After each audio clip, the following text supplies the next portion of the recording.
Quero dizer para vocês que em 1987, eu retornei definitivamente dos Estados Unidos, depois de ter passado lá há mais de 7 anos. E aí comecei a trabalhar na área da pesquisa sobre religiões. Em 1988, eu já estava no Brasil, e foi também o ano do centenário da abolição da escravatura no Brasil. Era o centenário da Lei Áurea.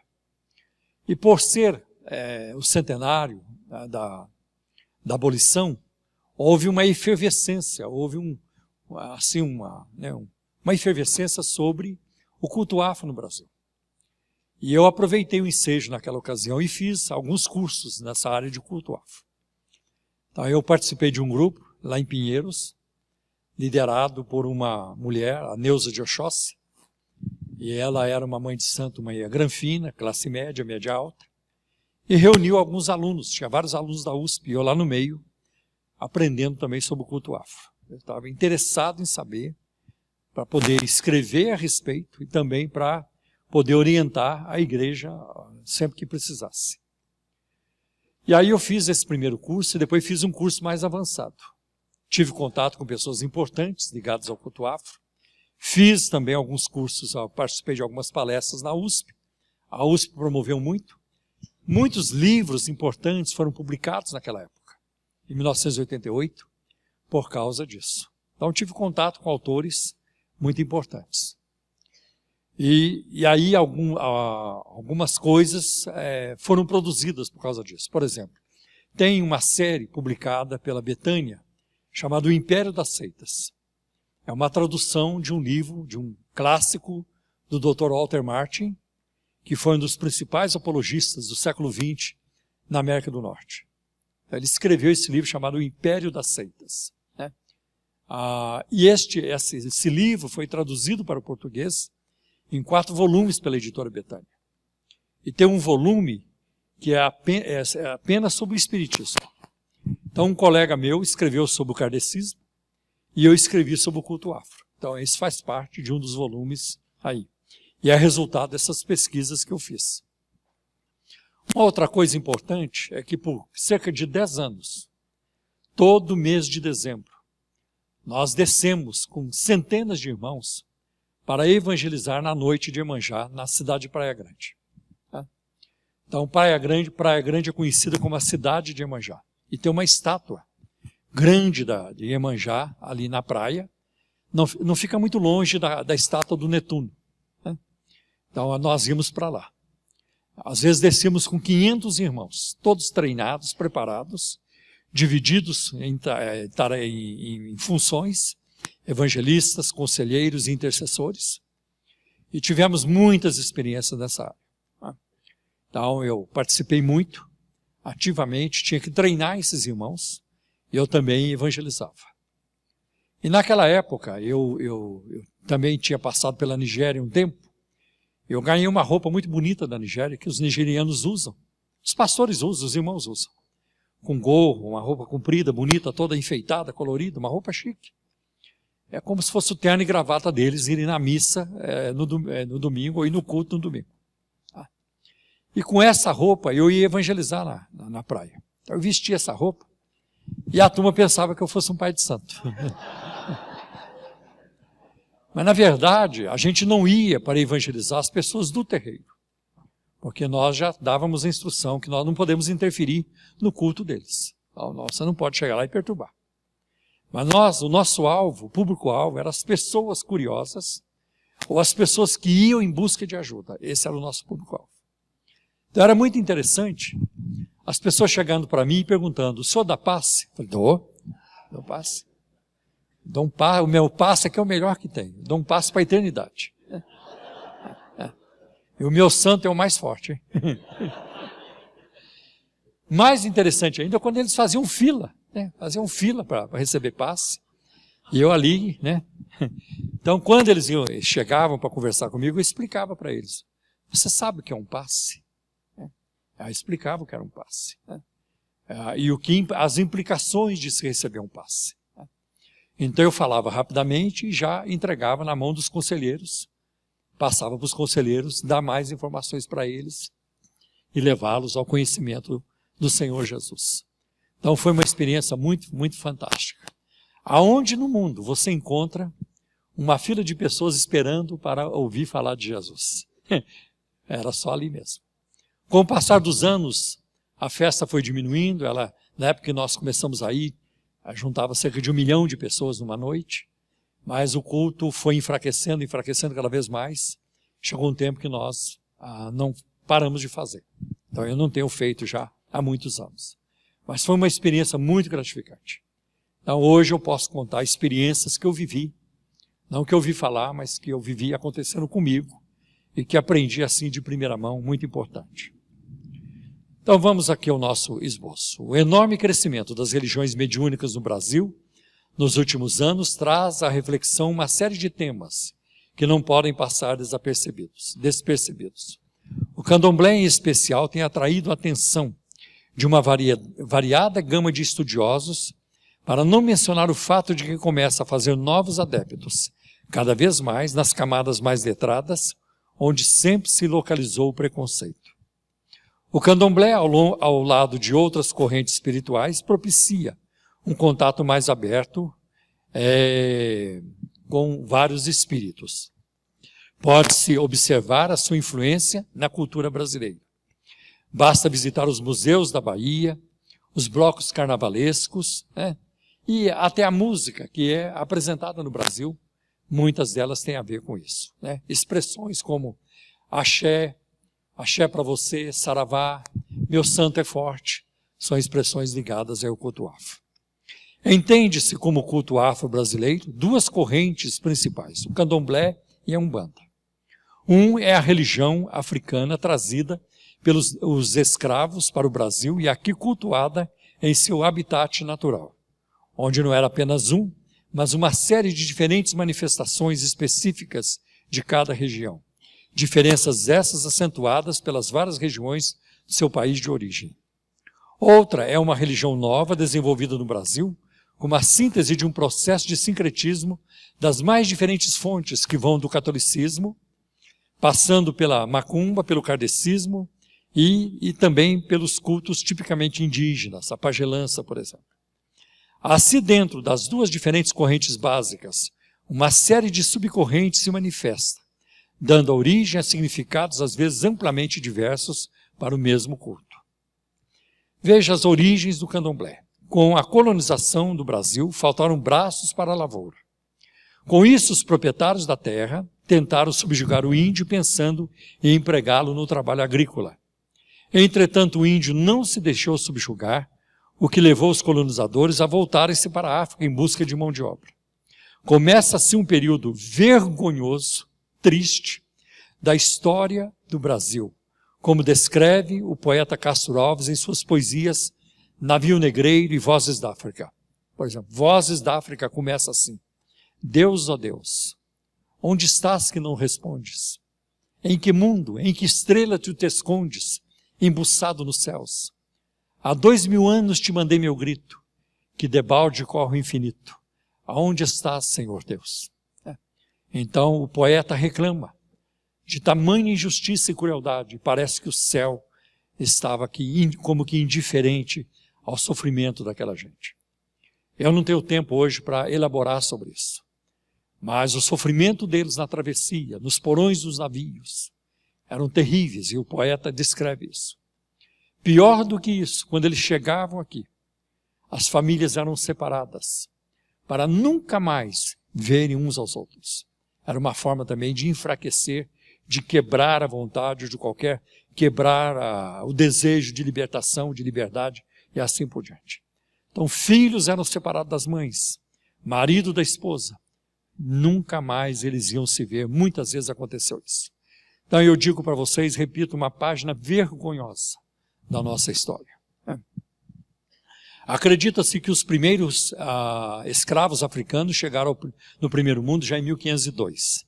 Provavelmente os primeiros carregamentos de escravos chegaram em Cuba em 1512 e no Brasil em 1538. E isso continuou até que o Brasil aboliu o tráfico de escravos em 1850. E na Espanha, finalmente, encerrou-se o tráfico para Cuba em 1866. A maioria dos 3 milhões de escravos vendidos à América Espanhola e os 5 milhões vendidos ao Brasil num período de aproximadamente 3 séculos vieram da costa ocidental da África. Era muito cruel o tratamento imposto aos escravos desde o momento da partida da África e durante a viagem nos navios chamados tumbeiros, que podia se estender a cerca de 2 meses a travessia. Tumbeiros porque muitos morriam, né? E uma doença que acometia muito os africanos era o banzo, que era uma tristeza profunda, como que uma depressão, uma saudade de onde ele nasceu. E ele acabava morrendo, não queria comer mais, acabava morrendo. Os maus tratos continuariam depois para a maioria deles até a morte. Um autor chamado Edson Carneiro informa que o tráfico trouxe escravos de 3 regiões, da Guiné Portuguesa, do Golfo da Guiné, Costa da Mina e de Angola, chegando até Moçambique. Os africanos chegaram divididos em 2 grupos principais, os sudaneses, os da Guiné e da Costa de Mina, e os bantus de Angola e Moçambique. Os da Costa da Mina desembarcaram na Bahia, enquanto que os demais eram levados para São Luís do Maranhão, Bahia, Recife e Rio de Janeiro, de onde se espalharam para outras regiões do Brasil, como o litoral do Pará, Alagoas, Minas Gerais e São Paulo. Quem são os orixás? A presença dos orixás é necessária tanto na Umbanda como no Candomblé. É de origem africana e foram trazidos pelos escravizados. Seu culto é a essência do Candomblé e foi mantido vivo no Brasil. O continente africano, na época das grandes levas de escravos, era ainda muito mais fragmentado politicamente do que hoje. O conceito de nação-estado em seu significado mais restrito não encontra correspondente na realidade geopolítica africana desse período. Diversas nações de tribos fragmentavam qualquer ideia de unidade cultural, ainda que cercada pela selva. Ponto. Muitas dessas comunidades nunca entraram em contato nem tiveram notícia da existência de outras. E isso resultou numa grande diferença de culto de região para região, onde os nomes de um mesmo orixá são absolutamente diferentes. Tá? Porque eles não tinham contato, cada um fazia o culto a seu modo. No Brasil, porém, pode-se notar um culto predominante do ritual e das concepções iorubá, e tem o dialeto iorubá também. Um povo sudanês da região correspondente à atual Nigéria, que dominou e influenciou politicamente e culturalmente um grande número de tribos. Esse culto se estendeu por toda a América, com exceção da América do Norte, com mais destaque para Cuba e Brasil. Então é muito importante também, se você quiser anotar aí, que o culto afro em Cuba se chama santeria. Tá? Então, em Cuba, o nome é santeria. Então, lá não se conhece por candomblé, nem por umbanda, nem por quimbanda. E tambor de mina é o nome que se dá ao culto afro no Maranhão. Tá? E no Rio Grande do Sul, ele recebe o nome de batuque. Tá? E em Porto Rico é chamado de voodoo. Né? Então, vou repetir. Ela é muito depressa. Né? Então, o culto afro, no Maranhão, é chamado tambor de mina. Tá? No Rio Grande do Sul, batuque. Em Cuba, santeria. E no Haiti, voodoo. De acordo com o dicionário de culto afro brasileiro de Olga Cacciatori, os orixás são divindades intermediárias entre Orulum, o Deus Supremo, também chamado Olodumare ou Urumilá, e os homens. Na África eram cerca de 600, para o Brasil vieram talvez uns 50, que estão reduzidos a 16 no candomblé, dos quais só 8 passaram para a Umbanda. Muitos deles são antigos reis, rainhas ou heróis divinizados, os quais representam as vibrações das forças elementares da natureza, raios, trovões, tempestades, água, atividades econômicas como caça e agricultura. E ainda os grandes ceifadores de vidas, as doenças epidêmicas, como a varíola, etc.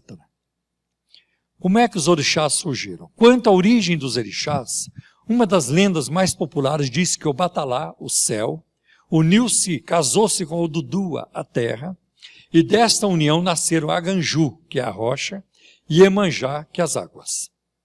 Iemanjá casou-se com seu irmão Aganju, de quem teve um filho chamado Orungã.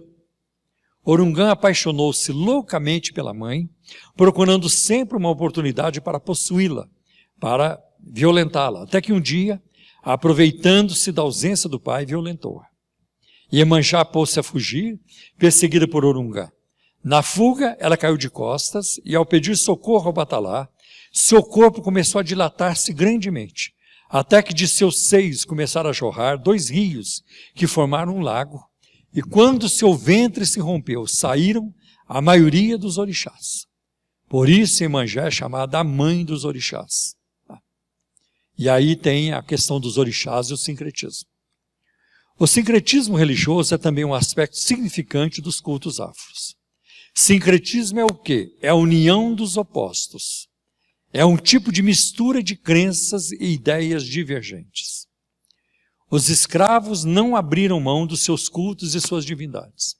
Devido a um doutrinamento imposto pelo catolicismo romano, os africanos começaram a buscar na Igreja Católica santos correspondentes aos seus orixás. Muitos dos orixás nos cultos afros encontrará no catolicismo um santo correspondente, como por exemplo, Exu é sincretizado com o diabo da teologia cristã. Iemanjá corresponde a Nossa Senhora.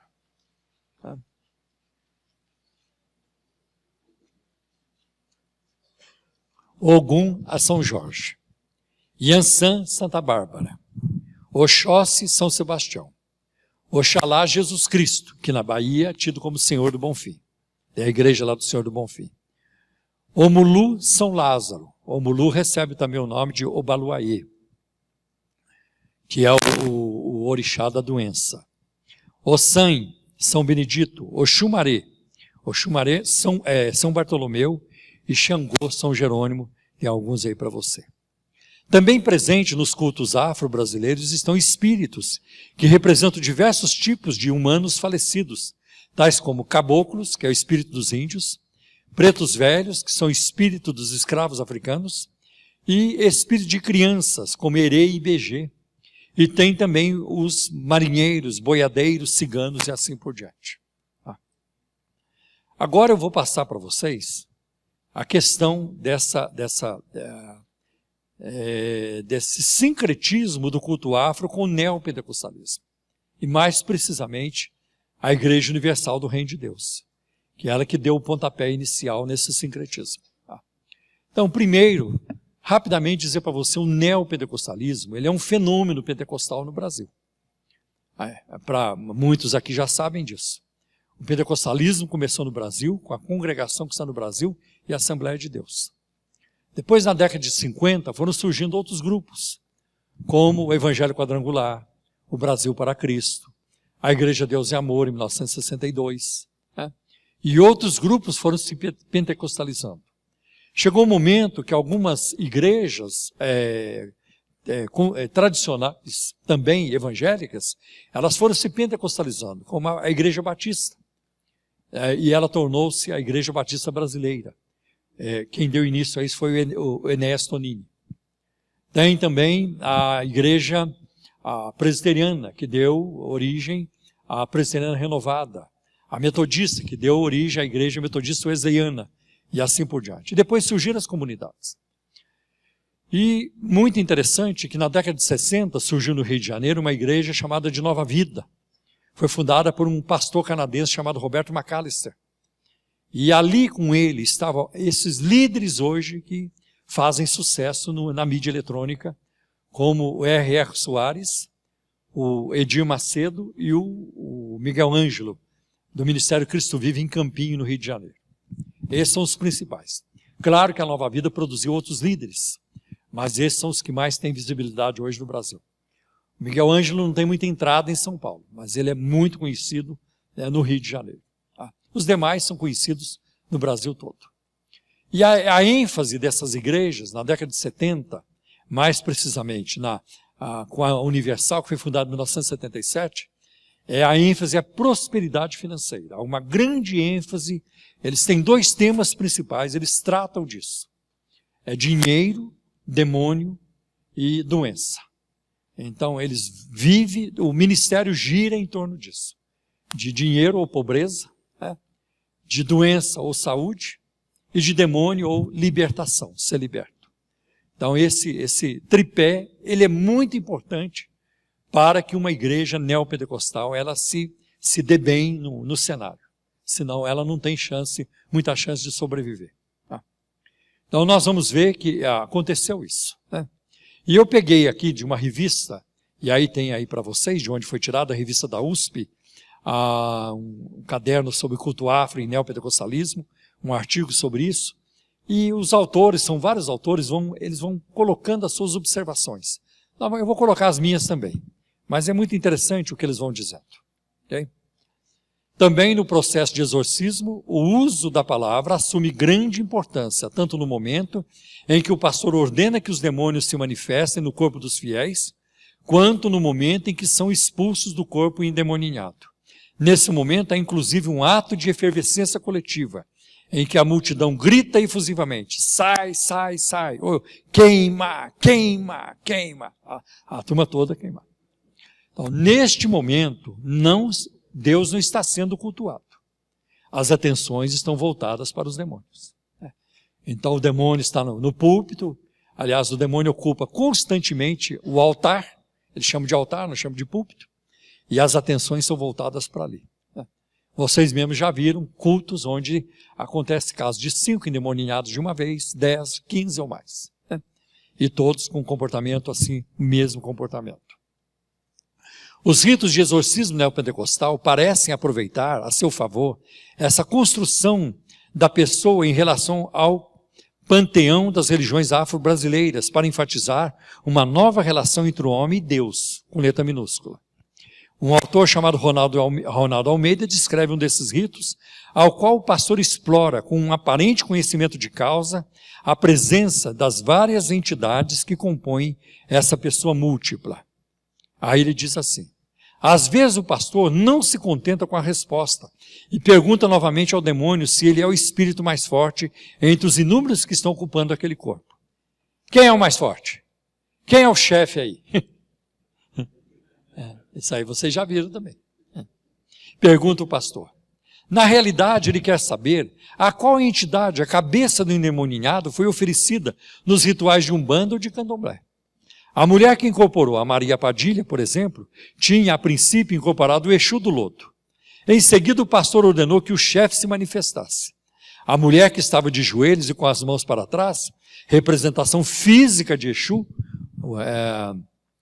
levantou-se e com as mãos na cintura começou a rir. Vocês já viram isso, né? Põe a mão na cintura, começou a rir. Afirmando ser Maria Padilha. No caso do adolescente que inicialmente tinha incorporado a pombagira, no final do exorcismo mudou para o transe do herê, começando a agir como uma criança. Então as pessoas possuídas de herê e BG, elas se comportam como crianças, falam, muda a fala e assim por diante.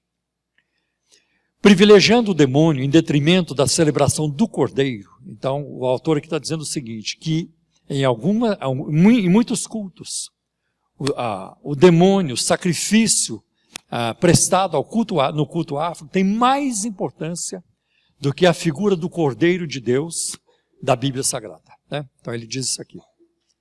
Então, privilegiando o demônio em detrimento da celebração do cordeiro, é compreensível que, do ponto de vista da cosmogonia, as principais entidades manifestadas na sessão do descarrego ou de libertação da IURD, IURD é uma sigla para Igreja Universal do Reino de Deus, sejam os Exus e Pombagiras, representações do diabo subtraídas das religiões afro-brasileiras. O autor, Ricardo Mariano, ele se indaga. Ao combater a Umbanda, o Candomblé, o Espiritismo e o Catolicismo, até que ponto a Universal e a Internacional da Graça não são influenciadas e incorporam elementos da crença, da lógica e da visão do mundo dessas religiões? Lembra que os crentes acreditam na existência do demônio e que eles assumem a forma de entidades das religiões mediúnicas. Os pastores invocam caboclos e pretos velhos para exorcizá-los. dando confiabilidade à sua existência, mostrando que algumas dessas religiões utilizam diversos símbolos das religiões afro-brasileiras. Então, quando alguém vai expulsar um demônio, ele quer saber quem é o demônio naquela pessoa. Você é o Exu do lodo ou você é o Exu veludo? Tem Exu veludo também. Né? Ah, eu sou o do lodo. Ah, tá vendo? Então ele está reconhecendo que aquilo é verdade. Ele está dando credibilidade a um panteão mitológico. E isso é complicado. E isso é extremamente complicado. Então, no momento que você faz isso, você reconhece. A mesma coisa se você chegar para a pessoa que está possessa e perguntar: você é o demônio do Papai Noel ou você é o demônio da tartaruga ninja? Não, eu sou o demônio da tartaruga ninja. Mas qual deles? É o Leonardo da Vinci? Está aí aquele negócio. Então, eles passam a reconhecer como se aquilo fosse verdade. E nós não podemos caminhar por aí. Não podemos. Daqui a pouco, vamos ter coisas aí do Arco da Velha. Quer dizer, já é do Arco da Velha. Aí vai ficar pior. O antropólogo Ari Pedro Ouro coloca que a IURD tem se expandido no exterior e se encontra presente hoje em mais de 80 países, contribuindo para inverter o fluxo religioso, que no Brasil sempre foi de fora para dentro, passando agora a ser de dentro para fora. Constata o maior ou menor êxito da IURD em alguns países e observa que em certos deles, como na Argentina e na França, tendo em vista a inexistência antiga de religiões afro-brasileiras, a demonização recai sobre curandeiros, mal-olhado, inveja, males da vida urbana, angústias, estresses, depressões, visando exorcizar o demônio presente nesses males. Não tem como expulsar, por exemplo, Maria Padilha lá na França. Lá não tem Maria Padilha. Não tem como você expulsar a pombagira na Escandinávia, porque ela nunca chegou lá. E assim, não tem como expulsar. Então, ele mostra o seguinte: lá, por causa da cultura, os demônios também são mudados. Então, eles vão expulsar outras coisas e não aquilo ali. Os dois próximos parágrafos estão repetidos. Então, vamos pular ele e vamos ali para privilegiando. Privilegiando o demônio em detrimento da celebração do Cordeiro, é compreensível que do ponto de vista... Ah, não, isso aí nós já lemos também. Então, agora, por oposição ao sistema afro-brasileiro, decretando-lhe uma guerra sem trégua, o neopentecostalismo adotou o diabo como protagonista, como agente, tornando-se refém de quem pretendia aprisionar. Pois o que seria do céu sem o inferno, da glória do vencedor, sem as contínuas legiões de vencidos? Não tem como ter um culto neopentecostal bem sucedido se o demônio não estiver presente. A pregação foi boa? A pregação não interessa muito. A música? Não, a música foi maravilhosa. O cara arrebenta. Mas só teve uma coisa: não tinha demônio. Não tinha demônio? Ah, então não valeu a pena. Se não teve demônio, não vale a pena. Tem que ter demônio. Uma vez eu estava num culto da Universal, lá na João Dias, sentado bem na frente. E aí eu comecei a conversar com uma pessoa do meu lado. E eu percebi, ele contando para mim, ele era da Igreja Batista. Tinha deixado a Igreja Batista, estava lá feliz. E ele me explicou por que ele estava lá feliz da vida.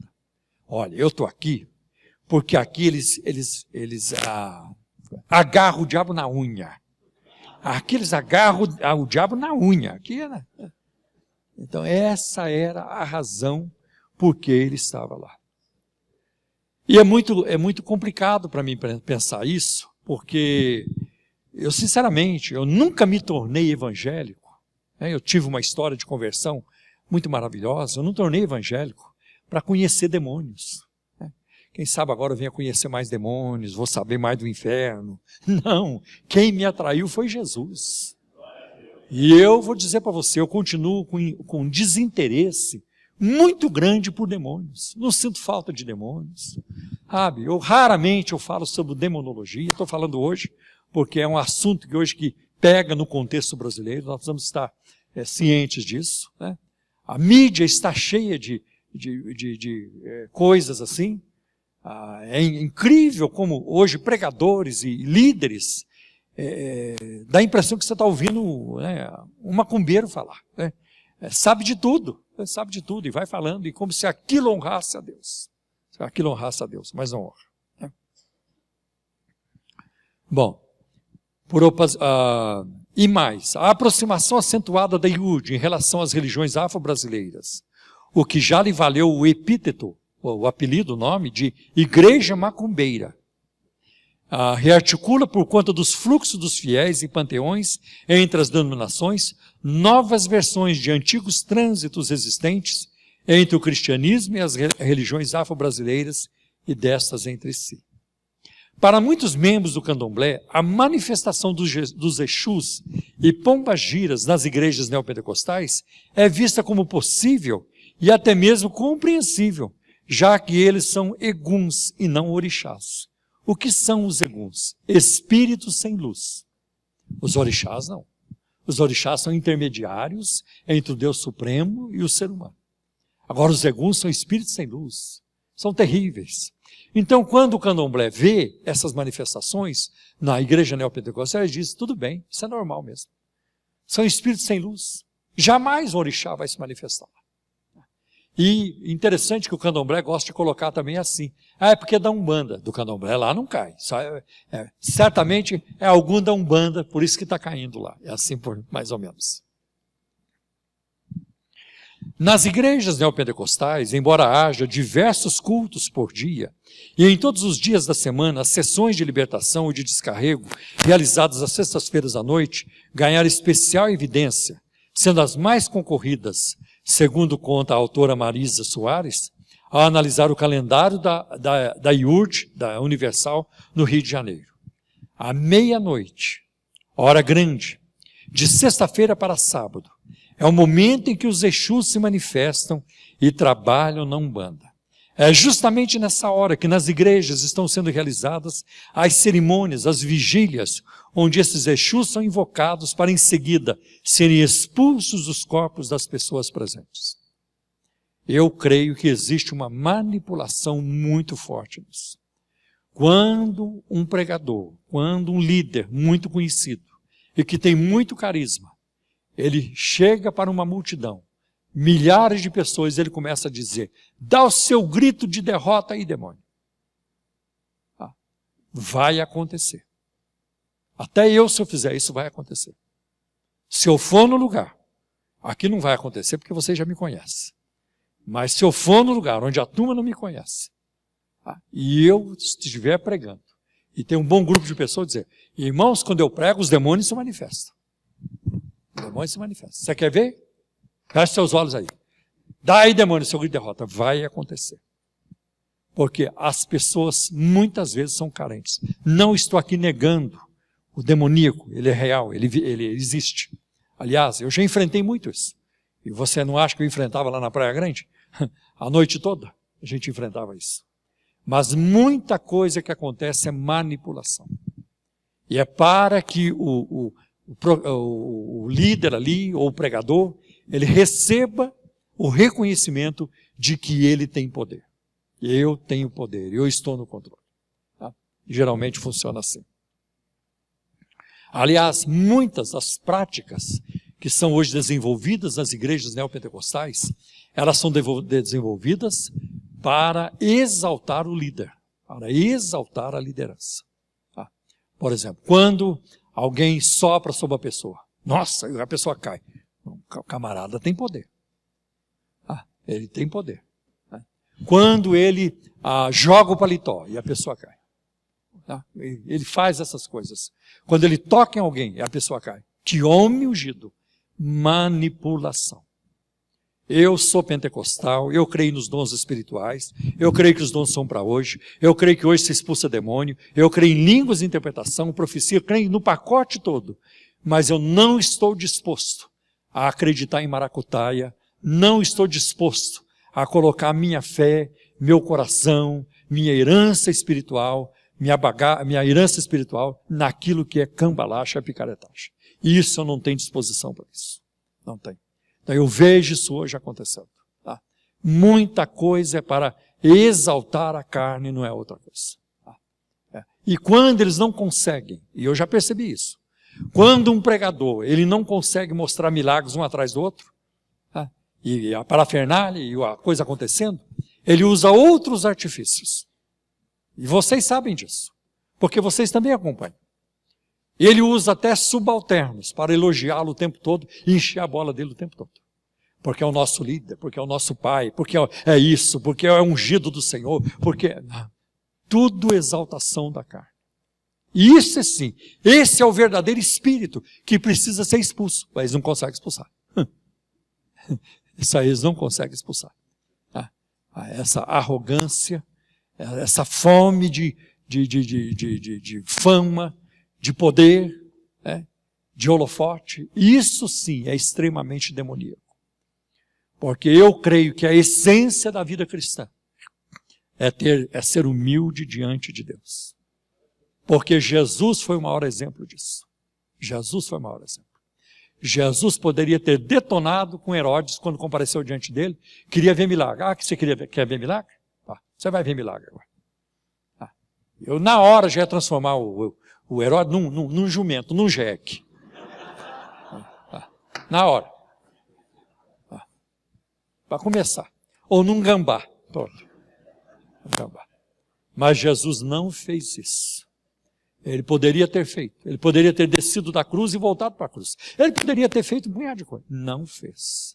Não fez. Então, a igreja, essa gente perdeu o rumo. E eu lamento que hoje eles têm um segmento enorme. Porque se eles continuam na televisão o tempo todo, ano após ano, no rádio o tempo todo, então tem gente que banca isso. Tem gente disposta a bancar essas coisas.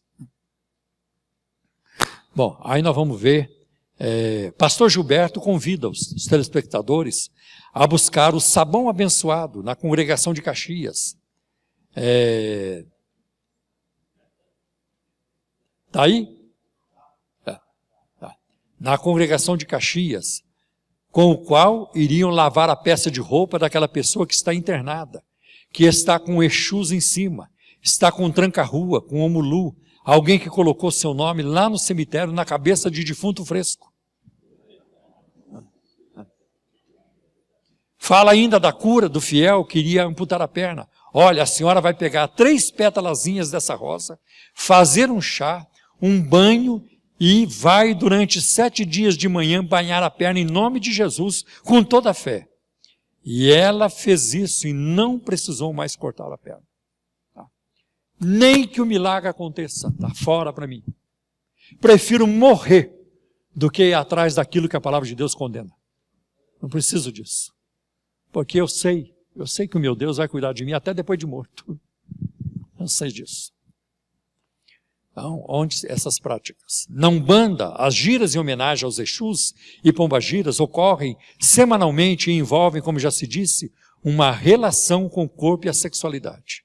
Na Iurde, esse imaginário é absorvido por meio de rituais com flores preferidos das pombagiras, perfume do amor, banhos com água fluidificada, sabonetes abençoados de descarrego, limpeza, ritual das roupas dos enfermos, assim por diante. Então tem toda essa parafernália. E o copo d'água também. Nada tem a ver com a fé cristã. Copo d'água não. Copo d'água vem do catolicismo, eu já disse isso aqui, Padre Donizete de Tambaú, décadas atrás. Depois dele, Alziro Zaru, fundador da Legião da Boa Vontade, um ramo do Espiritismo. E aí os pastores pentecostais hoje, porque o Senhor me revelou, porque o Senhor faz... Não tem Senhor nenhum. Pobreza, falta de seriedade, de fidelidade à palavra de Deus. Nós não precisamos disso. Nós precisamos adorar a Deus em espírito e em verdade, conhecer a Deus em espírito e em verdade. Conhecimento que eu quero ter de Deus. Eu não estou buscando conhecer a Deus através de sonhos, de experiências. Não, eu quero conhecê-lo na sua palavra, através da sua palavra. Essa é a revelação mais segura que nós temos, né? O uso nos rituais neopentecostais de objetos como panos coloridos, chás de 7 dias, galhos de arruda, molhados em bacias cheias de água benta e sal. Isso está no livro do Ricardo Mariano. E aspergido nos fiéis para que estes sejam libertos, indica uma apropriação nesse universo de uma magia popular, difusa, mas muito comum nos rituais da Umbanda. Essas coisas estão dentro da igreja evangélica. O simbolismo do fogo também está presente no neopentecostalismo, numa relação com os rituais que envolvem esse elemento nas religiões afro-brasileiras, geralmente associados aos orixás dos raios, Xangô e Iansã, da forja. Você tem que colocar o ferro no fogo. Aí o Ogum, dos caminhos, Exu. Ou ainda a queima da pólvora. Sabia disso? No culto afro, eles queimam pólvora. A queima da pólvora, muito usada na Umbanda para limpezas espirituais de pessoas e ambientes. Descrevendo um desses rituais, Mariano afirma que a arruda às vezes é conduzida pelo fiel para captar um mal presente em casa e nos moradores, sendo depois levada de volta para a igreja para ser queimada. Isso é cristianismo? Não, isso não é cristianismo. Isso é macumba. Envelopes contendo dinheiro e os pedidos dos fiéis escritos no papel também são levados para a terra santa de Jerusalém, onde serão queimados ritualmente. Aparentemente, somente os envelopes e os pedidos são queimados para que estes sejam atendidos por Deus.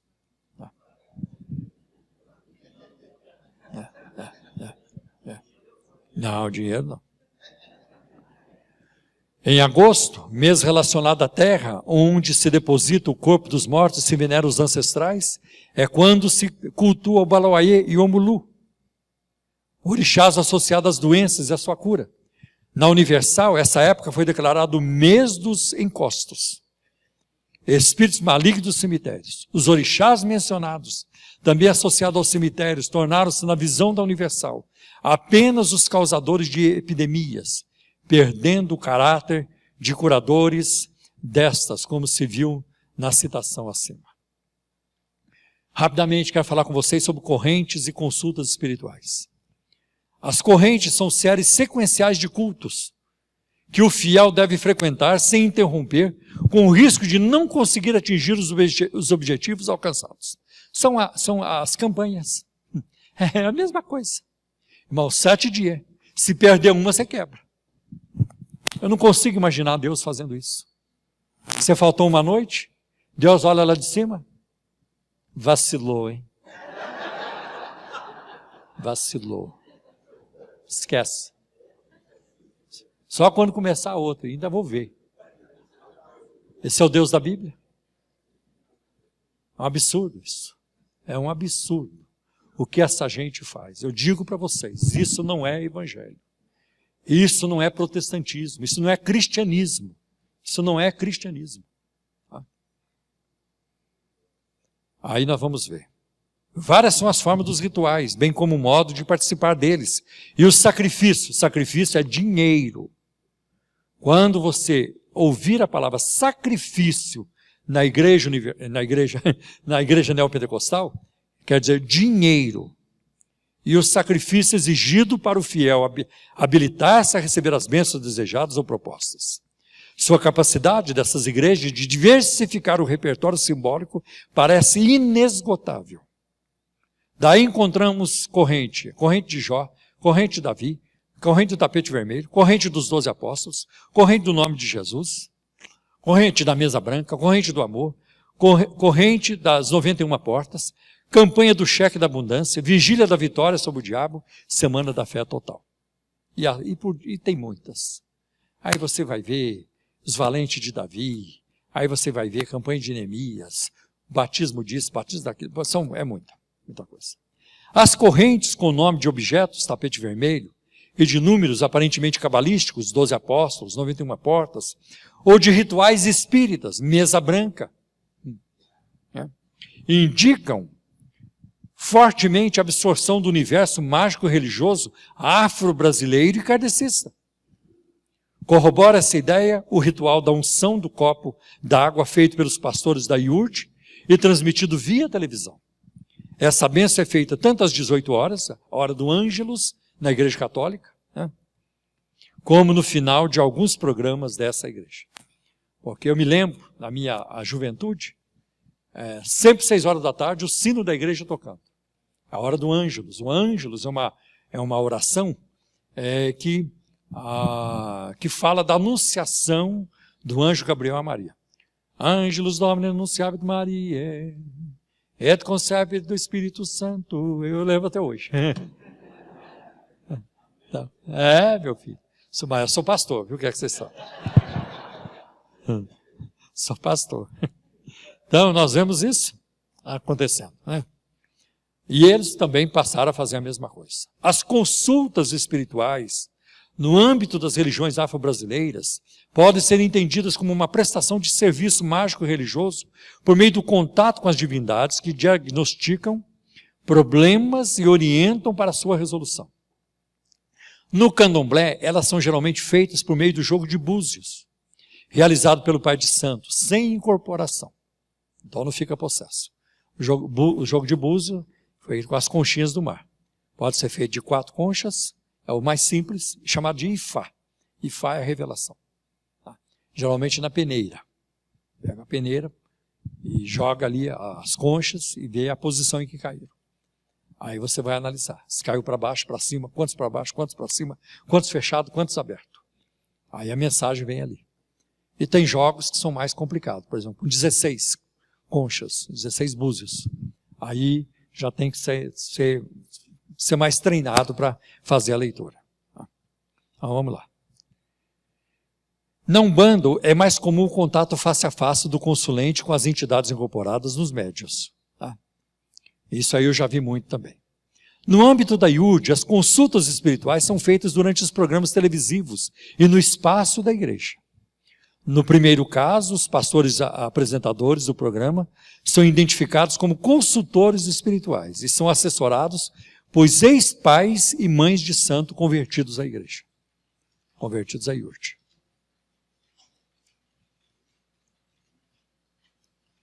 É claro que vocês já perceberam que a IURD nunca usa o termo pai de santo e nem mãe de santo. E acho que aqui vai explicar daqui a pouco por que eles não usam esse termo. Eles usam outro. Eles usam pai de encosto e mãe de encosto, para eles não serem processados. Né? Porque se usar pai de santo, mãe de santo, aí o culto afro entra na justiça contra eles, como já fizeram. Muitos telespectadores descrevem, por exemplo, que encontraram objetos em sua casa ou em seu trabalho, alimentos, bonecos amarrados, pedaços de carne crua, pó preto, etc. E querem saber se isso representa algum tipo de feitiço. Nesse momento, o pastor consulta o ex-pai de santo, que frequentemente confirma tratar-se de trabalho de bruxaria. O pai de encosto, você que foi lá há tantos anos, o que você disse? É isso mesmo, é feitiçaria, assim por diante. Feitiçaria ou macumbaria. E explica com detalhes como esses trabalhos são feitos e quais suas consequências para as vítimas. O rosto do ex-pai de santo nunca aparece, pois ele fica atrás de um biombo que reflete a sombra do seu perfil. Nesses programas, os ex-sacerdotes também são entrevistados pelo pastor, os ex-pai de encosto, para que narrem suas histórias de vida, de anos servindo aos encostos, até serem libertados. Recentemente, esses pais de encosto, esses pais de santo, ex-pai de santo têm sido identificados por ex-pai de encostos. A mudança do termo é provavelmente uma precaução para evitar processos judiciais. Outra coisa muito importante. Geralmente, essas religiões místicas, elas são territoriais. Elas têm o seu espaço. Por exemplo, você pegar o movimento da nova era, a era de Aquário, eles tinham alguns espaços no mundo que eram muito importantes para eles. Por exemplo, Machu Picchu no Peru. A Baixada de Guimarães tem uma energia muito grande. O Caminho de Compostela também, Paulo Coelho fala sobre ele, e assim por diante. Então tem lugares no mundo que são importantes para essa gente. E também a gente vai ver que no culto afro acontece a mesma coisa. Por exemplo, os orixás gostam da mata, tem aqueles que gostam da cachoeira, e assim por diante. E aí nós vamos encontrar o neopentecostalismo também tem os seus territórios. Tem alguns que acham que o batismo só é válido se for no Rio Jordão. Ou que Deus só responde se você encher a mala de pedido de oração e levar lá para Israel e queimar lá no Monte Sinai. Tem o locus, tem o território deles. Ou então tem que subir no monte. Se não orar no monte, porque não é espiritual, é vazio, não tem o poder de Deus e assim por diante. Então é o mesmo conceito. Agora, o que eu acho incrível é que o apóstolo Paulo nunca fez isso. Você nunca encontra informação na Bíblia de que Paulo achava que era importante subir ao monte para orar. Rabo de morte. Você não tem conseguido mais subir no monte? O que está acontecendo? E Tito tem ido? Vê com ele, né? Olha, tal dia eu vou ao monte orar. Seria bom você vir comigo. A gente não vê isso. No Novo Testamento, a gente não vê isso. A gente vê Jesus indo ao monte orar? Sim, ele ia. Mas a igreja primitiva, os discípulos de Jesus não repetiram esse modelo. Porque a prioridade era pregar o evangelho onde as pessoas estivessem.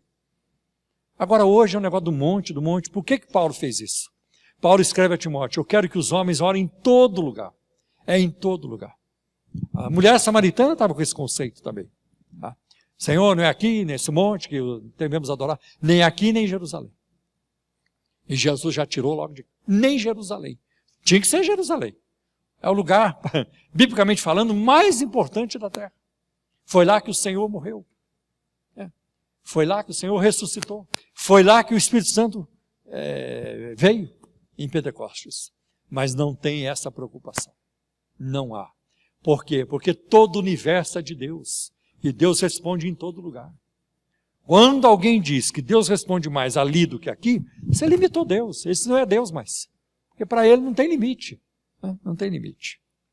Então vamos em frente. Do ponto de vista dos termos, olhem que interessante. Vimos que um léxico comum está sendo compartilhado nesses universos. Então, a linguagem da igreja, do neopentecostalismo, passa a ser a linguagem também do culto afro. Então, eles, encosto, demanda, fechamento de corpo. Tem que fechar o corpo. Eu ouço isso. Igrejas neopentecostais fazendo isso. Eu sei disso. Eu tenho material sobre isso. Tá? Sessão de fechamento de corpo. Tá? Consulta espiritual. Sessão do descarrego. Banho de descarrego. Isso é coisa do terreiro. Isso não tem a ver com o cristianismo. Procure na Bíblia, se você vai encontrar no Novo Testamento, alguém fazendo banho para se purificar. Não existe isso. Por quê? Porque o que nos purifica é o sangue de Jesus. É o sangue de Jesus. Tá? Então não tem a ver. Isso não é cristianismo. Isso não é cristianismo. Isso é outra coisa, mas não é cristianismo. Aí nós vamos encontrar sessão espiritual de descarrego, obsessão, desobsessão, correntes, círculos da divindade, nação, e assim por diante. Aí entra até pela linguagem aí do kardecismo. Também a polissemia dos símbolos, né, é acionada por meio dos elementos litúrgicos utilizados para promover o trânsito de alguns significados nos vários sistemas religiosos, como o simbolismo das cores, o uso do branco, o uso dos números, número 7, número 13, número 20, 21, número 318. Também a simbologia dos elementos da natureza, água, fogo, azeite, óleo, flores, sal grosso, arruda. E produtos de suposta força mágico-religiosa, sabonete para limpeza espiritual. O que isso tem a ver com a fé cristã? Essa gente quer o que na vida? Aonde ficou a palavra de Deus nessa situação? Na verdade, isso aqui tem um nome. Isso aqui chama-se comércio. Está lá em 2 Pedro, capítulo 2, versículo de 1 a 3. E por dinheiro farão de vocês negócios com palavras mentirosas. Essa é a palavra de Pedro, não é do Paulo Romero, não. Se fosse minha, não teria valor. Tá lá, é canônico. 2 Pedro, capítulo 2, versículo de 1 a 3. E por dinheiro farão de vocês negócios com palavras mentirosas. Tá? Se essa gente algum dia teve algo de Deus, eu digo para vocês, não tem mais. Não tem. E eu não hesito em dizer isso. Porque se nós formos concordar com isso que está aí, então essa gente vai para o inferno e nós vamos concordar que eles vão para o inferno. Essa gente que está aí hoje precisa ouvir o Evangelho. Essa gente precisa largar o sabonete e vir para o sangue de Cristo. Ser purificada para o sangue de Jesus. Ser largar da arruda e vir para a palavra de Deus, para o sangue de Cristo. Sal grosso e assim por diante. Por isso tem que ser denunciado. É papel seu e meu. Isso está errado, isso não é bíblico. E essa palavra que nós estamos falando aqui, ela vai cair em algum ouvido, com certeza.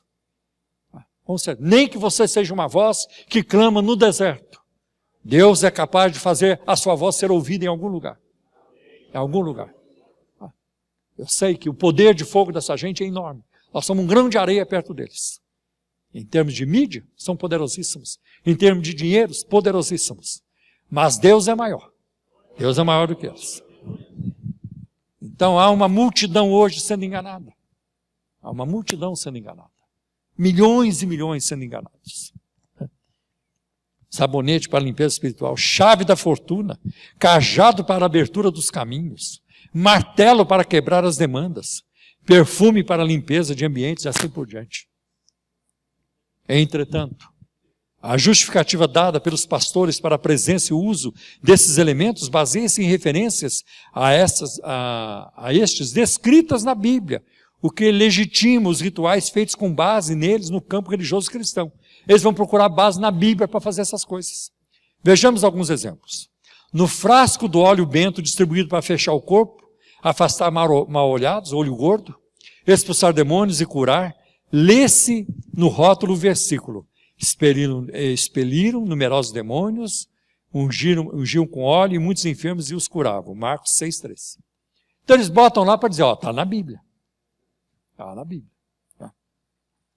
Está igual aquele pastor lá do Espírito Santo, que ele foi ler na Bíblia, em Oséias, vai e adultera com ela. Pegou a primeira irmãzinha na igreja. Irmã, temos que obedecer a palavra. Temos que obedecer a palavra. Aí o repórter foi lá entrevistado. O repórter sabia mais da Bíblia do que dele. Pastor, leia o versículo. Está aqui, vai e adultera com ela. Pastor, o senhor não está lendo direito. Leia direito. Vai e adultera com ela. Aí não está adultera. E o acento, pastor? Adúltera. Não é adultera, é adúltera. Mas já tinha ido. Já tinha ido. Então, é complicado. Então dá para legitimar. Em nome da Bíblia as pessoas matam. Isso já aconteceu na história. E a Bíblia é usada muitas vezes dessa forma. Eu costumo dizer, a Bíblia é como uma navalha. Com ela você faz a barba. Mas com ela também você corta o pescoço. Depende da forma como você usa. Nas sessões de descarrego, esse óleo com mirra é derramado, porque vamos ungir com mirra também. É derramado no corpo das pessoas para que os demônios se manifestem. Na embalagem do sabonete de arruda, distribuído no ritual de descarrego para que os adeptos, segundo a indicação do pastor, possam livrar o corpo de impurezas, está impresso o versículo: vai, lava-te 7 vezes no Jordão e tua carne ficará limpa. O que isso tem a ver? É incrível como essa gente agride a Bíblia. É incrível. Como eles distorcem a Bíblia. Com base nesse versículo, muitos rituais de purificação são feitos na IURD, na Universal, utilizando-se a água. Em alguns destes, os pastores garantem que a água veio do próprio Rio Jordão. Parece com a garrafinha. Do próprio Rio Jordão. E nós sabemos de onde vem, né? Como se lê no rótulo praxe da colônia, água do Jordão, nardo. Pessoas que nunca frequentaram as religiões afro-brasileiras têm manifestado na IURD demônios na forma de Exus e pombagiras da Umbanda. Agora eu digo, por que pessoas que nunca pertenceram ao candomblé, nem à Umbanda, qualquer tipo de espiritismo, elas aparecem lá nessas igrejas neopentecostais e elas dão a entender que estão possuídas de pombagira, de Exus, de alguma outra coisa. Como é? E aí, como apontou o Ronaldo Almeida, essa igreja já se tornou autossuficiente na produção de seus próprios Exus. Ela mesma já consegue produzir seus próprios demônios. Então, você já não precisa nem ir lá mais no terreiro. Aqui mesmo você já os recebe. Complicado.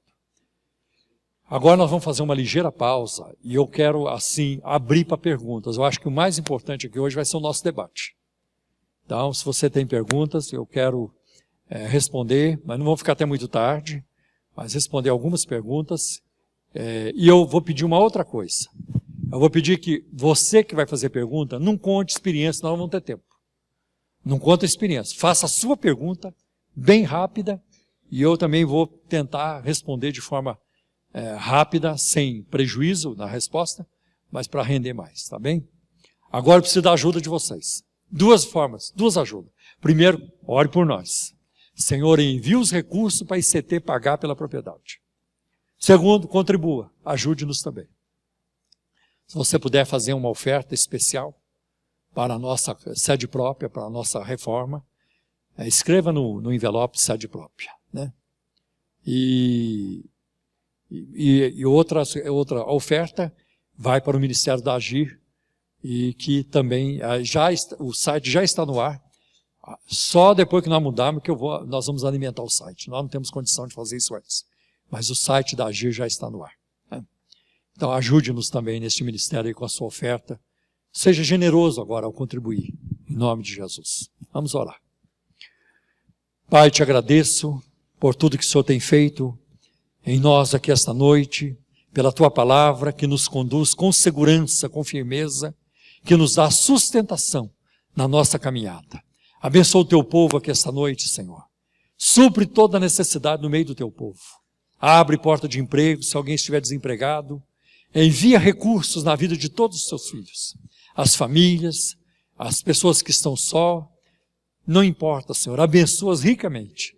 Abençoa também, Senhor, a nossa mudança, a nossa reforma que está sendo feita, o pagamento que nós temos que fazer. Senhor, abre-nos a porta.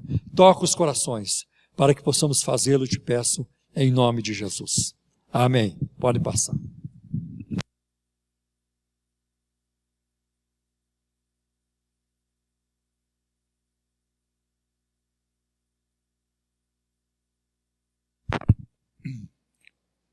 Pastor Geraldo, nós vamos ter o microfone, né? Acho. Já está com alguém?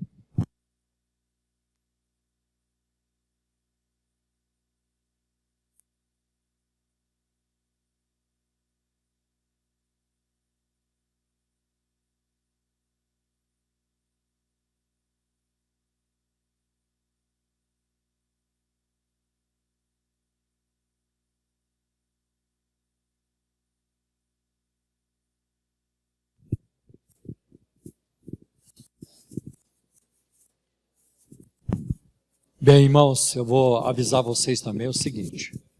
Nós vamos mudar, mas não vai estar pronto para a nossa mudança, mas nós temos que mudar. Então, o que falta, o nosso projeto de reforma, ele vai ser terminado. Mas não tem como a gente terminar antes de mudarmos. Então nós vamos mudar e nós vamos reformando. Eu creio que 1 ou 2 semanas depois que nós mudarmos, já estará tudo terminado. Isso acontece muito conosco também, né? Você entra na casa, não está terminado ainda, mas vai terminando. Importante que você já não está mais na chuva. Né, Cício? Você sabe. Quem tem pergunta? Aqui tem uma pergunta, depois a Valéria. Boa noite, a paz do Senhor. Queria fazer, na verdade, 2 perguntas. Por que eles não, especificamente sobre a IURD, por que eles não falam sobre Jesus? Em qualquer programa dele não se ouve falar o nome de Jesus, nem pregação, nem nada. E também, uma vez eu li um trecho do livro Caboclos, Orixás e Guias, do Edir Macedo, né?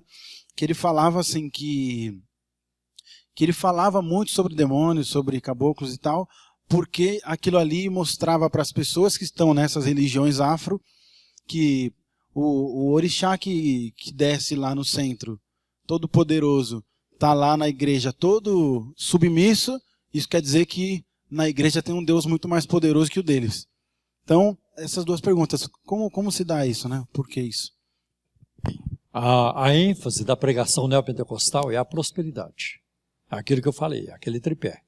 É dinheiro, saúde e libertação.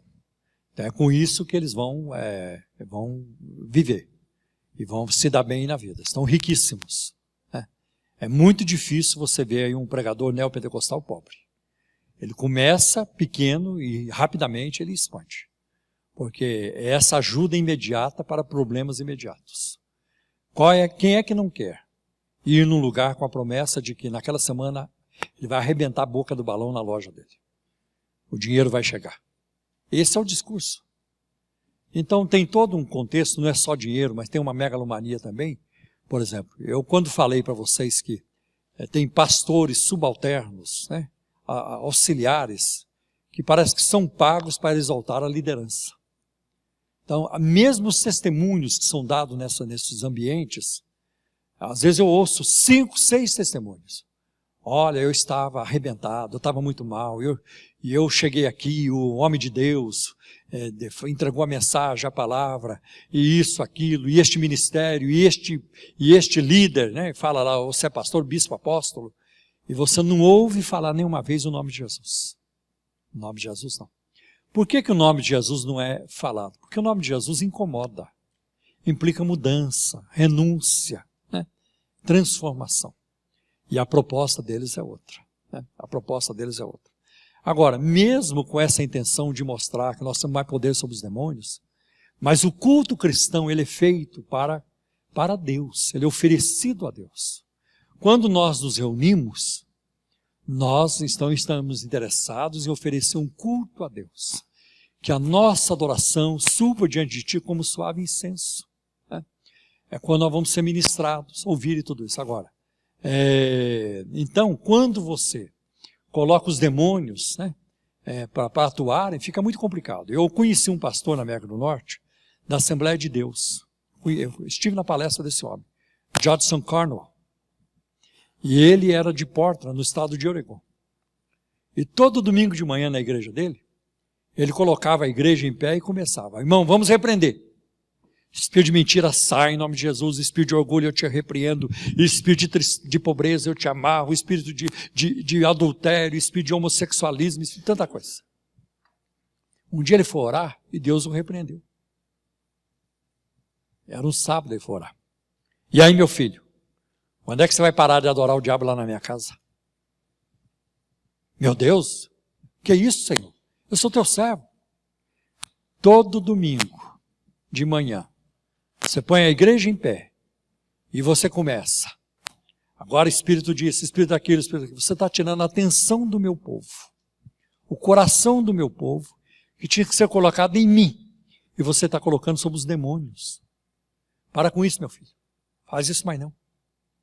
Amanhã você põe meu povo em pé e diga para o meu povo me exaltar, me glorificar. Não se preocupe com os demônios, eu cuido deles para você. Fica tranquilo. O ministério dele mudou. Então nós não podemos entrar por esse caminho. Tem uma frase que eu gosto muito de repetir. A vida espiritual não se consiste de uma preocupação doentia com o inimigo, mas de uma contemplação constante da face do Senhor. E isso está de acordo com Hebreus 12 e 2, olhando para Jesus, o autor e o consumador da nossa fé. Eu não procuro demônio, não preciso de demônio. Se você ler a vida de Sadhu Sundar Singh, o místico da Índia, o apóstolo dos pés sangrentos, eu não me lembro dele ter expulsado demônio. Ele vivia uma vida tão íntima com Jesus, que demônio nenhum conseguia chegar perto. É complicado, é complicado. Vamos lá com a pergunta da Marlene. O senhor, no começo da palestra, falou sobre o que significa o passe. Eu queria saber. Bom, quando você recebe um passe, a explicação que eu dava para eles era aquilo. Você se abre para o mundo espiritual. Então você não baixou suas defesas, você está aberto para receber. Então você se abre para o mundo espiritual. E você não sabe o que vem de lá para cá. Esse é o problema. Você não sabe o que vem de lá para cá. Por isso que é perigoso. Né? É perigoso você receber essas ministrações e tudo isso, porque você não sabe o que vem. E aí você não tem como controlar aquilo. Você não vai ter como controlar. As pessoas, o cristão não, o cristão tem armas poderosas. Mas uma pessoa comum, ela não sabe como lutar. E eu sei disso porque eu já vivi isso. Eu já passei por isso. E eu não tinha armas, eu não sabia o que fazer. Eu sofria. Mas depois que eu me converti e aprendi, aí acabou a brincadeira pro lado de lá. Né? Aí a coisa ficou feia pro lado de lá. Mas então o passe é abrir-se para receber. E aí é o perigo. Né? E você não vai ter mais controle sobre isso. Então eu explicava isso para eles. Pastor, eu tenho uma dúvida assim, acho que seria até de uma utilidade boa para nós que também somos de igreja, que também vimos esses defeitos dentro da nossa igreja. Qual a fórmula ou de repente um caminho que seja talvez nem tão curto, mas que seja de eficácia para que essas mudanças comecem a ocorrer e que haja uma verdadeira santidade dentro das igrejas, essa quebra dessas manias e frases e coisa que todo dia os próprios crentes insistem em ficar falando, o tal do fala Deus, essas bobagens todas. Irmã, eu não conheço o caminho. Porque se o líder insiste nisso, não tem o que você fazer. Você pode até chegar com respeito, nunca com falta de respeito. Olha, está complicado para mim. Eu estou tendo dificuldade de assimilar isso. Para mim, à luz da Bíblia, está muito complicado. Aí se não há um interesse em mudar, não, é essa a nossa posição, é isso mesmo, acabou? Então não há mais como ficar no ministério assim. A palavra de Deus pergunta, poderão andar dois juntos se não estiver de comum acordo? Então eu não ficaria no ministério que traz uma doutrina tão errada, tão aviltante para a Escritura como essa. Às vezes nós não concordamos em dons espirituais, forma de batismo, forma de celebrar ceia. Isso aí tudo bem. Até nisso mesmo não é bom ficar. No momento que você não concorda com o lugar, não fica que você vai se aborrecer. Você não vai mais ser ministrado. Então ore a Deus para Deus te dirigir para um lugar onde você vai se sentir bem. Mas não procure um lugar perfeito, não existe. Sempre nós vamos ter que conviver com as imperfeições. Quem mais? Lá atrás, vamos lá, o Fernando.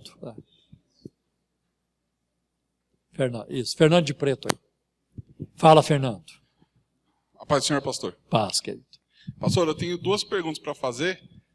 Uma seria, na verdade, sobre, por exemplo, ministérios que a igreja, na verdade, ela não começou assim, mas ela acaba adotando, por exemplo, esse comportamento devido a ministérios exteriores, como, por exemplo, o Ministério Ágape da Neuza Etioca, o Ministério do Gerson Cardoso, o Ministério do Daniel Mastral. E a outra pergunta, relacionada também, os costumes que eles implantam dentro da igreja, que eles pegam costumes judaicos, e como shofar, como usar certas coisas que vêm do judaísmo tradicional mesmo, e que de vez em quando não tem nem base bíblica para isso, é algo mais cultural, né? Essas duas perguntas. Obrigado, pastor. Eu perdi a primeira. Como é que é a primeira, Fernando? A primeira em relação a ministérios que, na verdade, entram dentro das igrejas, como o da Ágape Reconciliação. Entendi. Olha, Fernando, quando eu dou palestra para pastores, eu tenho dito muito isso para eles. A porta mais eficaz que o inimigo encontra para colocar uma heresia numa igreja é pela liderança. Se a liderança baixar a guarda, a igreja toda está exposta. Então os pastores devem ser os atalaias da igreja. E eu sei que não é uma tarefa fácil, porque hoje o pessoal está assistindo direto. Está na internet, está na televisão, está ouvindo rádio. E eles querem trazer essas coisas aqui para dentro da igreja. Não é a nossa linha. Eu já tive que falar isso para algumas pessoas. De jeito nenhum. Aqui não. Aqui não. Então, tem que ter uma postura, tem que ter uma firmeza. Por exemplo, esses ministérios que você citou, eles nunca vieram aqui. E provavelmente nunca virão.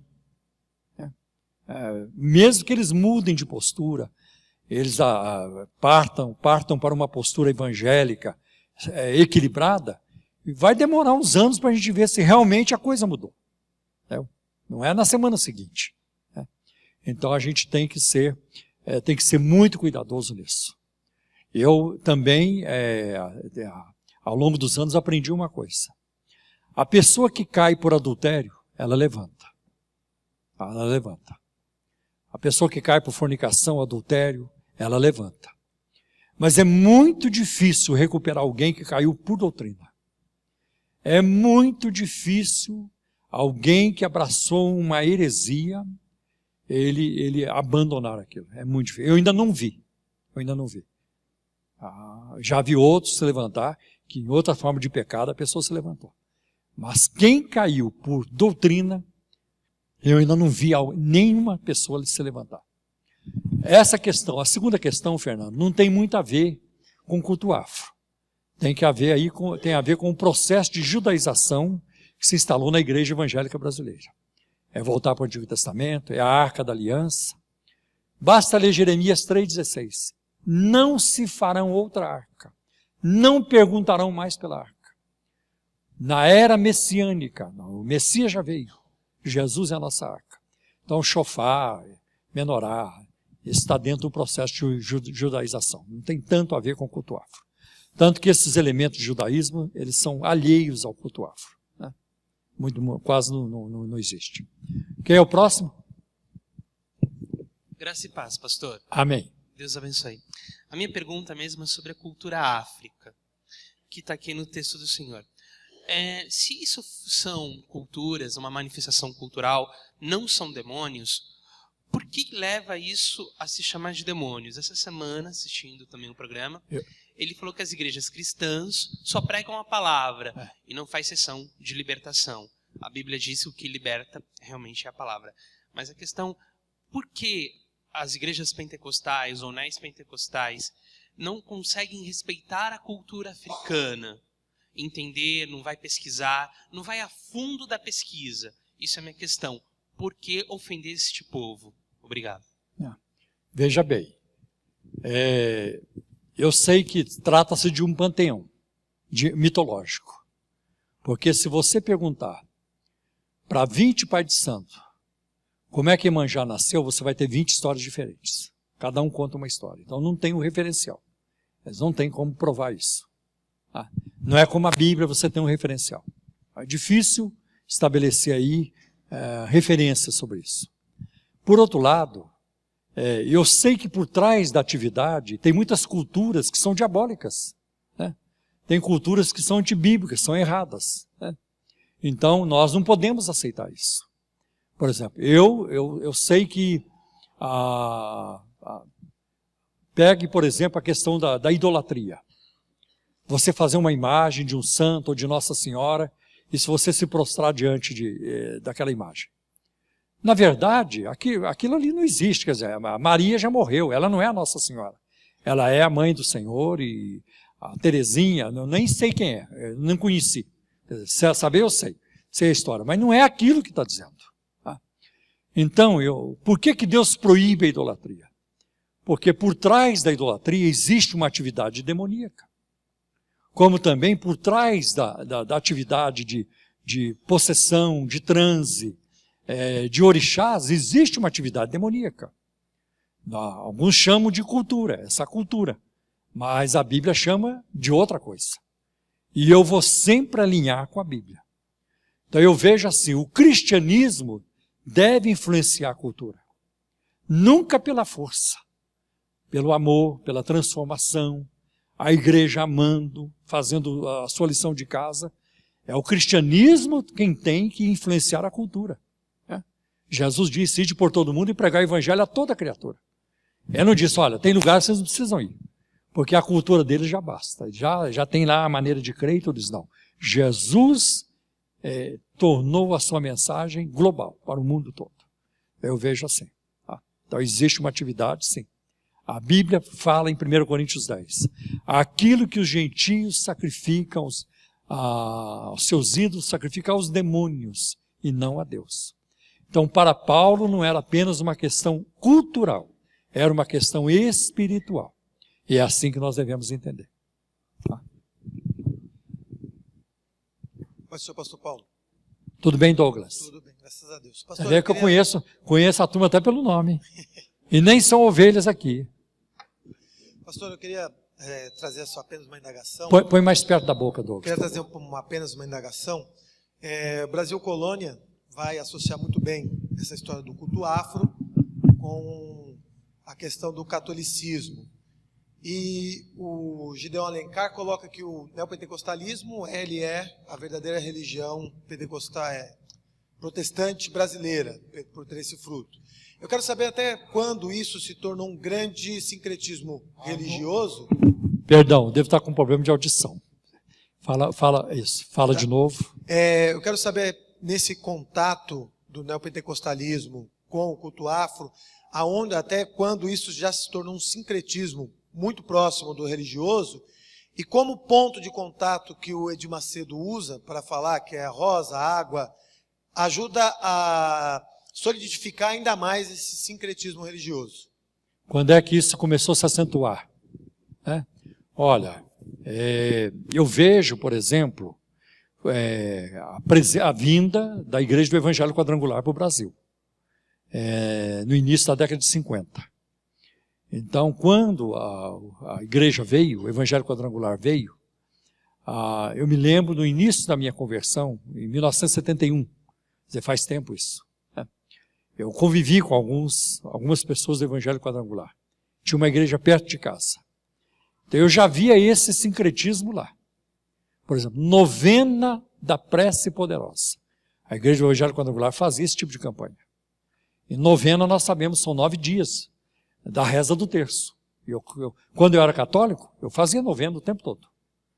Então, para mim, era muito estranho, incomodava.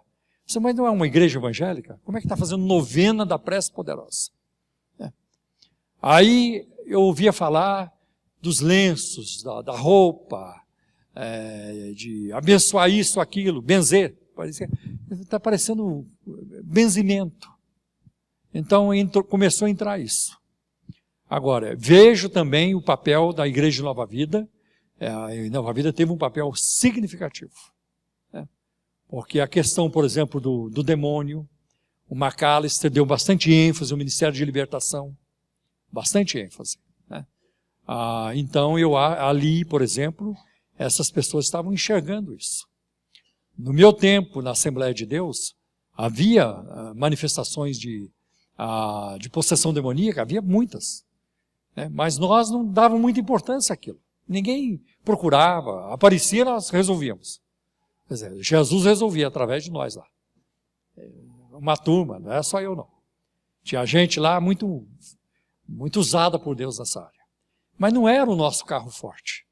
Hoje não, hoje tornou-se o carro forte.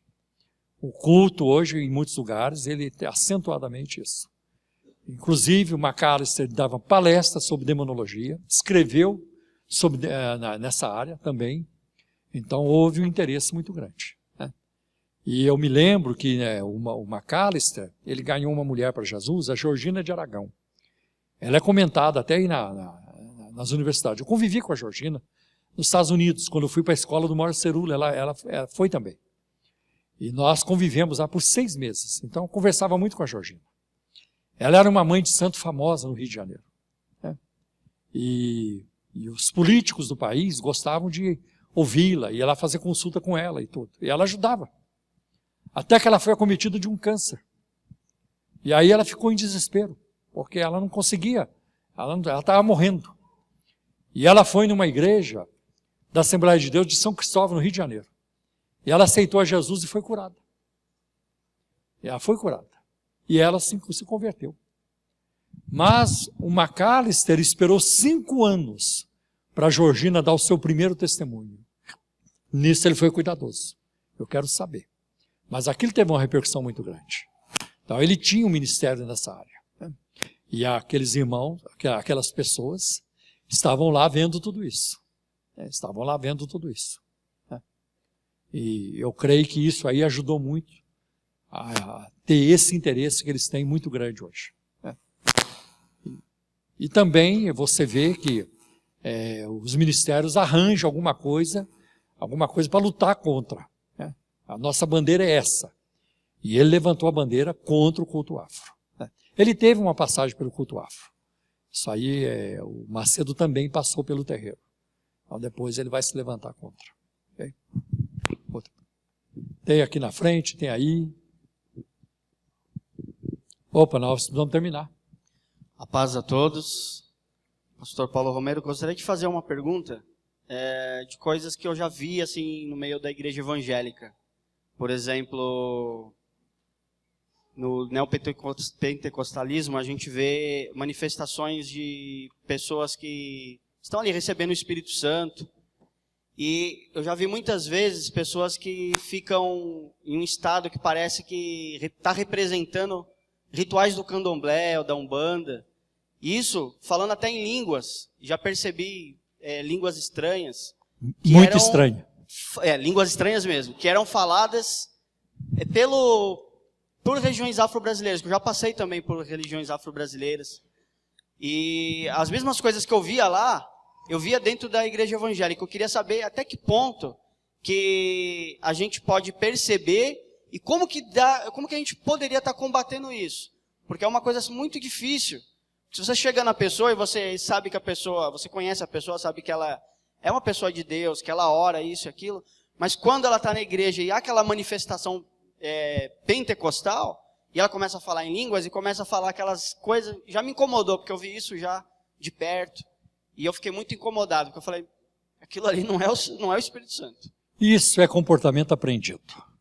Eu entrei na fé evangélica pelas portas do pentecostalismo, Assembleia de Deus. Conheci o pentecostalismo muito diferente daquilo que existe hoje. Aí alguns sabem disso. Era muito poder do Espírito Santo, muita lágrima, quebrantamento, salvação de almas, libertação. Era um pentecostalismo quase que de inocência, né? A motivação correta, tudo isso. Então, essa turma acha que nós somos pobretões da vida espiritual. Eles não sabem o que nós vivemos. Vivemos. Hoje, para eles, uma língua estranha nós vimos coisas muito mais profundas. Vivemos isso. Tá? Então, eu venho daquela época. Né? Eu venho daquela época. E nós não tínhamos isso. Eu nunca ouvi falar em canela de fogo, na década de 70.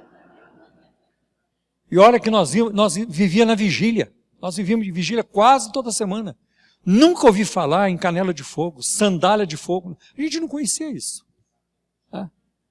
Não conhecia pássaro de prata, decantas, essas coisas.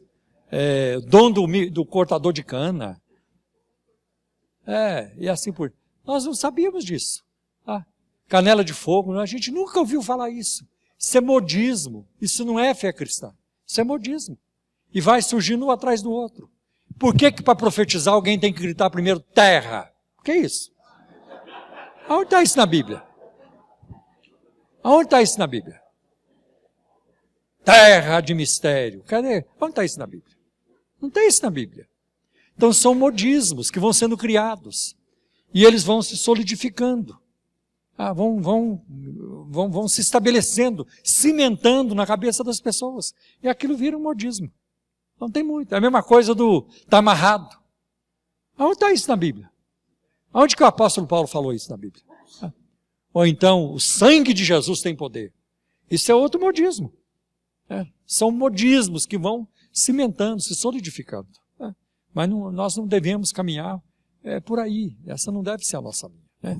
Então, são novidades. Agora, como é que fazer? Uma vez eu fui participar de uma vigília, me chamaram lá na Zona Leste, eu fui, a noite toda fiquei lá, às 3 horas da manhã comecei a falar. Eu fiquei muito aborrecido. Eu saí de lá dizendo assim para Deus, Senhor, isso aqui não é o teu espírito nem a tua palavra. Porque na hora de cantar, várias mulheres, toda hora sim. Eu vejo isso no terreiro. Eu frequentei o terreiro bastante, pesquisando, fui pesquisar. Sabe, comportamentos assim, entra no YouTube, você vai ver. Está lá, está cheio no YouTube. Agora, eu até havia esquecido, só para você ver a gravidade dessa situação. É a entrevista que o Bispo Macedo fez com o demônio sobre o Valdemiro Santiago. Ridículo. Ridículo. Como é que tem gente que ainda dá valor àquilo? E ele começa a entrevistar aquela mulher, supostamente possessa. Ah, meu servo. Quem é o teu servo? O Valdemiro. Ah, o Valdemiro é teu servo. Ah. É meu servo. Eu que curo lá na Mundial. Ah, vocês ouviram? É você que cura lá, demônio? É você que faz... tá. Que vergonha. Que ridículo.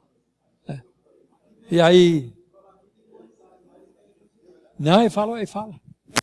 Vai falando. Você gosta de ir lá, demônio? Gosto. Porque lá só tem adultério, lá só tem isso. Todo mundo no pecado, aquele negócio lá. E daqui, demônio? Você gosta aqui? Não. Não gosta aqui. Por que, demônio? Lá ele quer quantidade. E aqui é qualidade. Aí você sabe o que é a reação do bispo? É verdade. É verdade. Mas para mim o pior da história foi essa. Lá não tem o Apocalipse. Lá não tem estudo do Apocalipse. Tá vendo? E aqui, ó, o pastor tal faz o estudo do Apocalipse todo domingo às 18 horas. Caramba! Você sabe, a maior tragédia disso tudo é quando alguém precisa da ajuda do demônio para não perder membro. Precisa da ajuda do demônio porque eles trabalham com concorrência. Essas igrejas não lutam contra o inferno, elas lutam uma contra a outra. Não é contra o mal que elas lutam. Elas lutam entre si. Esse é o grande lance. Vamos terminar. Quem tiver pergunta, vem conversar comigo depois, porque as horas já estão avançadas. Tá bem? Vamos ficar em pé. Pastor Geraldo, encerra para nós, por favor, com uma oração e a bênção.